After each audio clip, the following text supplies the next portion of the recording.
Olá pessoal, sou Douglas de Souza Evangelista, aluno da Universidade Estadual de Goiás, e vamos dar continuidade à nossa aula ligada à urbanização. Então vamos lá. Dando continuidade aos conceitos, às conceituações que estávamos vendo na aula passada, temos o conceito de tecnopolo, que corresponde a uma cidade tecnológica, ou seja, locais onde se desenvolvem pesquisas de ponta. Como exemplos temos o Vale do Silício, na costa oeste dos Estados Unidos, Tsukuba, na cidade japonesa, dentre outros. Bem, já no território brasileiro, temos algumas tecnopolos, localizados em especial no estado de São Paulo, como Campinas, temos a Unicamp. Em São Carlos, temos a UFSCar e a própria capital, USP. Temos também a especulação imobiliária. Os especuladores imobiliários são aqueles proprietários de terrenos baldios no espaço urbano que deixam estes espaços desocupados à espera de valorização. Uma das consequências da especulação é a falta de moradia em locais mais bem localizados, fazendo com que as populações de mais baixa renda tenham que viver em áreas distantes do centro. E esse processo se dá ao crescimento horizontal, a uma expansão horizontal das cidades, ou em favelas. Temos os condomínios de luxo e favelas. Os dois estão aqui juntos, pois são frutos da segregação socioespacial e econômica que se vive nas cidades, sendo eles o reflexo espacial dessas. Os condomínios são áreas fechadas, muito protegidas e bem estruturadas, onde em geral mora a elite, ou seja, onde moram as pessoas de um maior poder aquisitivo.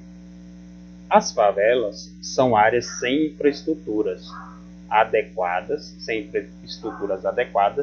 e com graves problemas como o tráfico de drogas, onde grande parte da população está desempregada e a maioria dela é pobre. E isso dá-se o processo de segregação socioespacial urbana. E também temos o processo de desmetropolização, que é um processo recente associada à diminuição dos fluxos migratórios em direção das metrópoles.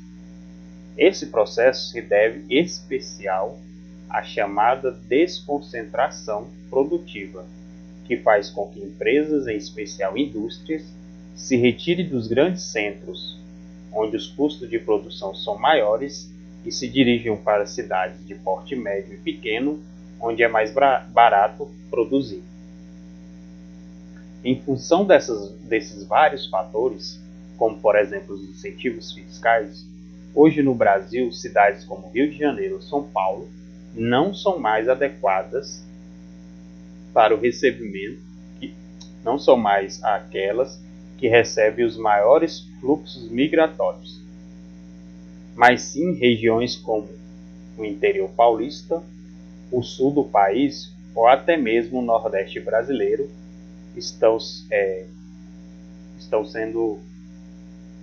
as empresas estão deixando de investir em cidades como Rio de Janeiro e São Paulo, estão começando a ir para regiões do interior, onde os incentivos fiscais são maiores e por isso elas estão se dirigindo para o interior.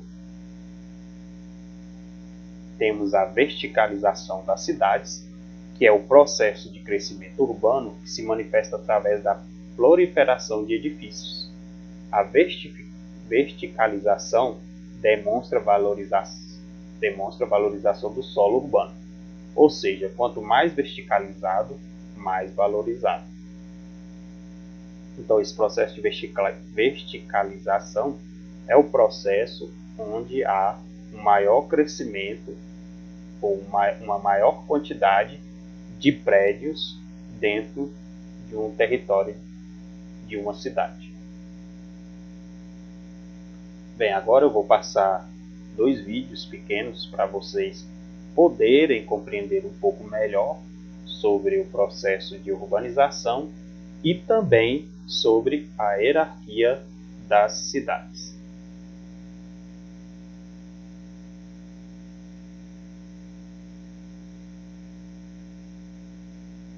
Se você quiser baixar esse mapa completão, é só você se inscrever nesse link aqui da descrição e aí a gente pode baixar todo o material, ok? Vamos lá!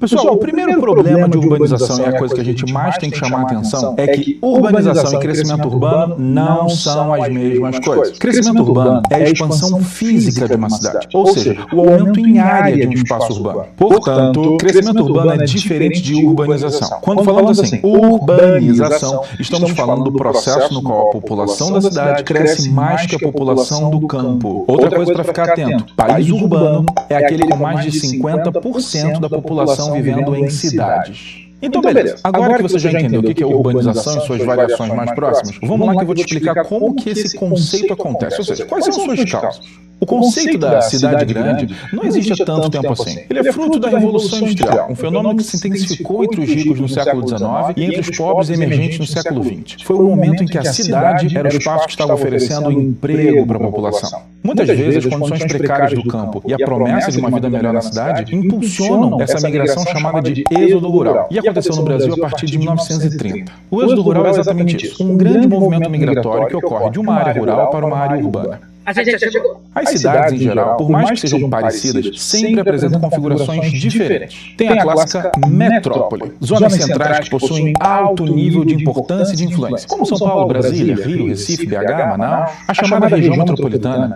é um conjunto formado pela metrópole e pelas cidades satélites. Aquelas cidadezinhas menores que crescem na órbita da metrópole e formam intensos fluxos. A conurbação ela representa a junção física das cidades. Aquele processo em que você não sabe bem onde uma cidade termina e a outra começa. As cidades crescem tanto que daqui a pouco você nem sabe mais diferenciar uma da outra. Já a megacidade é literalmente uma mega giga ultra cidade, que cedia uma aglomeração urbana superior a 10 milhões de habitantes. Alguns desses lugares estão num ritmo de urbanização frenético e constante. Para vocês terem uma ideia, em apenas 3 décadas, o número de megacidades pulou de 3 para 27. Se juntas as megacidades já causam, imagina as megalópolis. Elas podem ser definidas como aquelas manchas urbanas extensas que se formaram a partir da junção física de 2 ou mais metrópoles ou regiões metropolitanas. Um bom exemplo do mundo é o Bosch lá no Nordeste americano, que vai de Boston a Washington, passando por Nova York. E no Brasil a gente também teve ali a nossa tentativa entre Rio e São Paulo, mas a gente acabou vendo que São Paulo cresceu mais para o lado de Santos e Campinas que propriamente dito para os cariocas. Então a gente enxerga no Brasil a nossa megalópole caindo ali para o lado de São Paulo, Campinas e Santos. Isso é bem importante, hein? Lacrou ou não lacrou? Então deixa aquele like esperto nesse vídeo. Com o que é que desenho não sobra nenhuma dúvida pro Enem. Se inscreva já no nosso canal e siga a gente em todas as redes sociais. Que é uma...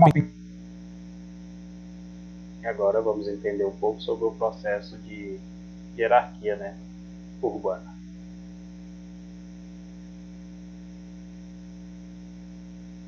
E a aula de hoje é sobre hierarquia urbana. Você sabe o que é? Bem, para entender melhor a hierarquia urbana, é fundamental retomar alguns conceitos. Lembra da aula de urbanização? Então, desde a Revolução Industrial, as cidades passaram a atrair pessoas em quantidade cada vez maior, e isso fez o ritmo de crescimento urbano ultrapassar o rural, desencadeando o que chamamos de urbanização. Em 2019, 55% da população mundial vivia nas cidades. E estima-se que em 2050, mais de 70% da população será urbana. Essa crescente urbanização fez surgir novos centros urbanos, alimentando a formação de uma rede urbana. Você deve estar se perguntando o que é isso. Rede urbana é um conceito utilizado para definir um conjunto articulado de cidades integradas entre si. Porém, nem todas as cidades crescem no mesmo ritmo, na mesma proporção, nem tampouco desenvolvendo as mesmas funções econômicas, políticas, sociais e financeiras. Cada cidade tem, assim, um grau de importância, influenciando as demais em níveis e escalas diferentes. Mas afinal, o que é hierarquia urbana? Bem, a hierarquia urbana é a forma de classificar as cidades de acordo com o grau de influência que cada uma possui. Em outras palavras, é como as cidades se organizam dentro da rede urbana, considerando o grau de importância e de dependência. E o que vai definir essa importância é a diversidade econômica, ou seja, a variedade de produtos e serviços ofertados. Quanto maior essa diversidade, maior relevância uma cidade possui no processo produtivo e mais influência exerce sobre as demais. De forma hierarquizada, as cidades estão classificadas em metrópoles, centros regionais, cidades locais e vilas. As metrópoles são as cidades mais importantes dentro da hierarquia urbana e podem ser subdivididas de acordo com o grau de polarização em metrópole global, metrópole nacional e metrópole regional, enquanto as cidades locais e as vilas são os espaços mais dependentes. Falar em hierarquia urbana é, portanto, falar em polarização e subordinação. Quanto maior a polarização, mais no topo da hierarquia uma cidade está. Quanto maior a subordinação, menor importância econômica uma cidade possui e menos expressiva e mais dependente ela é. Até a próxima, pessoal!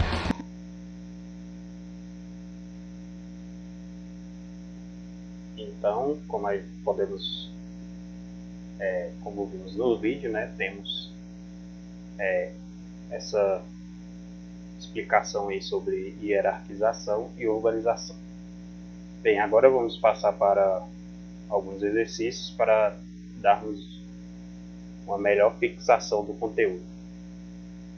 Bem, uma das primeiras questões que eu trouxe foi: as cidades estão ligadas entre si por uma estrutura de transportes e meios de comunicação, formando uma rede onde se estabelece fluxos de mercadorias, pessoas e informações. As relações nessa rede urbana são hierárquicas, pois alguma cidade exerce papel de comando, estando no topo da hierarquia urbana. Lute et al. Território e cidade no mundo globalizado, Geografia Geral do Brasil, Ensino Médio, editora Saraiva. Daí que foi retirada esta questão. Os tipos de cidade a que o autor se refere, responsáveis pelo comando geral do funcionamento econômico da globalização, são as cidades desenvolvidas, a exemplo de Brasília, megacidades, a exemplo do Rio de Janeiro, cidades industriais, a exemplo do ABC Paulista, cidades tecnológicas, a exemplo de Manaus, ou cidades globais, a exemplo de São Paulo. Então vamos lá. Qual é os tipos de cidade ao que o autor se refere, responsável pelo comando geral do funcionamento econômico da globalização? Então, essas cidades são cidades que influenciam cidades de um modo globalizado. Então, as cidades, a alternativa certa é a letra E, cidades globais, como exemplo de São Paulo, que exerce uma influência internacional. E a segunda questão que eu trouxe para nós, ela foi retirada da Unesp. Segundo a hierarquia urbana, as cidades mais importantes de um país que comandam a rede urbana nacional, estabelecendo áreas de influências, correspondem aos centros regionais, cidades dormitórias, metrópoles nacionais, capitais regionais ou metrópoles regionais. Vamos ler a pergunta novamente. Segundo a hierarquia urbana, as cidades mais importantes de um país, que comandam a rede urbana nacional, estabelecendo área de influências, correspondem aos. Então, qual é essa classificação? Bem, as cidades que correspondem, que têm uma influência maior, que são mais importantes em um país, chama-se metrópoles nacionais, pois elas têm uma grande influência sobre as demais cidades do país. E aqui, para encerrarmos a nossa aula, temos a diferença no processo de urbanização. Existem diferenças fundamentais no processo de urbanização de países desenvolvidos e subdesenvolvidos. Abaixo estão relacionadas a algumas delas. Bem, nos países desenvolvidos, temos o processo de urbanização mais antiga, ligada em geral à primeira e à segunda revolução industrial.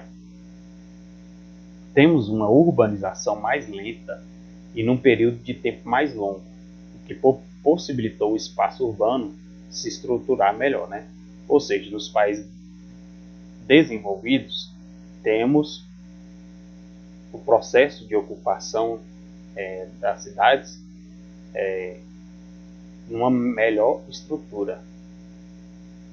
Formação de uma rede urbana mais densa e interligada, Já nos países em desenvolvimento, que não se utiliza mais esses termos de subdesenvolvido, temos a urbanização mais recente, em especial após a Segunda Guerra Mundial, uma urbanização acelerada e direcionada em muitos momentos para um número reduzido de cidades, o que gerou em alguns países a chamada macrocefalia urbana, e também a existência de uma rede urbana bastante rarefeita, incompleta na maioria das cidades. Ou seja, nos países em desenvolvimento, esse processo de urbanização foi se dando de maneira rápida, porém desorganizada. Foi se crescendo as cidades sem um planejamento, no qual acabou-se por se tornar, por ter pessoas habitando os locais impróprios, como morros, entre outros lugares. E temos as bibliografias consultadas. Espero que vocês tenham gostado desta aula. E aqui eu deixei os links dos vídeos, caso vocês queiram rever os vídeos que foram passados nesta aula. Desde já agradeço a presença de todos e obrigado.